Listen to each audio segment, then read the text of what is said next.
আপনার Facebook ID hacker থেকে বাঁচাবেন কিভাবে? কারণ অনেক কষ্ট করে আপনার ফেসবুক আইডিটি আপনি অনেক বড় করে তুলেছেন, আর সেই আইডিটি যদি হ্যাক হয়ে যায় তাহলে অনেক ঝামেলায় পড়তে হয়। আর আপনি যদি আপনাদের ফেসবুকে একটি সেটিং করে রাখেন তাহলে আপনাদের ফেসবুকটি আর হ্যাক হবে না।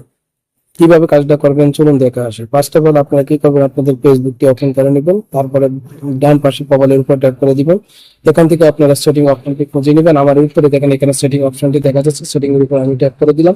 সেটিং অপশনটির উপর ট্যাপ করে দেওয়ার পর নতুন ইন্টারফেসটি ওপেন হলো। ওপেন হওয়ার পর আপনারা এখান থেকে খুঁজে নেবেন পাসওয়ার্ড সিকিউরিটি। পাসওয়ার্ড এন্ড সিকিউরিটির উপর ট্যাপ করে দেওয়ার পর নতুন এই ইন্টারফেসটি ওপেন হলো।